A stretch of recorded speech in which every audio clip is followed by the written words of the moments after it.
총 면적 3만 제곱미터에 이르는 가람 규모로 신라시대 당시 동양 최대 사찰로 위용을 떨친 경주 황룡사. 최근 황룡사 남쪽 외곽 부지에서 신라시대 도로와 배수로 시설이 발견됐는데요. 일정한 간격과 경사로 습지를 매립하며 털을 닦아 나간 신라인들의 우수한 토목 기술을 그대로 살펴볼 수 있다고 합니다. 이리나 기자가 보도합니다. 신라 진흥왕 14년인 553년 창건돼 신라 최대 규모 사찰이었던 경주 황룡사. 지금은 털을 짐작할 수 있는 초석만 남아있지만 가람의 규모나 사세가 신라 제일이었을 것이라는 데는 이견이 없습니다.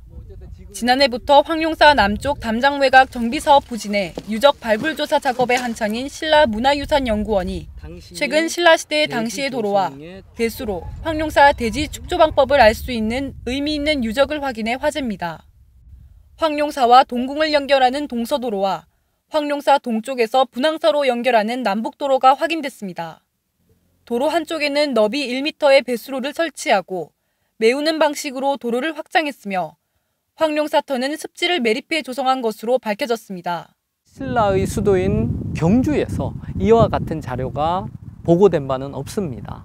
늪지에 돌을 깔고 그 위에 흙을 성토했습니다.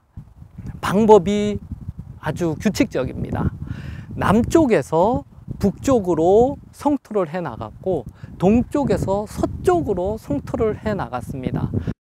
경사지도록 서로 다른 흙을 교대로 다지며 쌓고 배수를 위해 굵은 돌과 자갈을 반복하는 등 당시 신라인들의 우수한 토목 기술을 여실히 보여주는 발견입니다. 흙을 쌓은 성토층 아래 습지에서 6세기경 토기편이 출토되고 있어 황룡사 창건 시기로 알려진 진흥왕 시기 기록과도 일치하고 있습니다. 평면적으로 성토를 하지 않았고 30도 경사를 두어서 대지를 성토해 나갔습니다. 아마 이와 같은 방법을 연구하면 그 신라 당시의 토목 기술의 진수를 밝혀낼 것으로 생각합니다.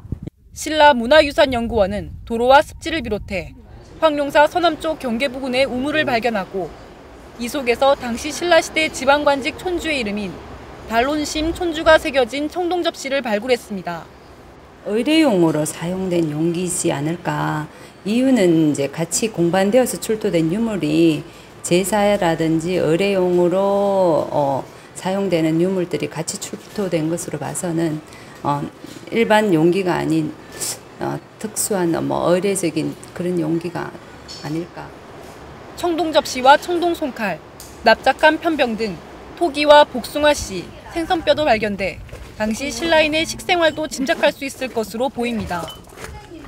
이번 발굴 조사는 일부 지역에 한해 이뤄져 도로 전체와 광장의 전체 모습이 드러나지는 않았지만 단계별 조사로 더 큰 윤곽을 확인할 수 있을 것으로 보입니다.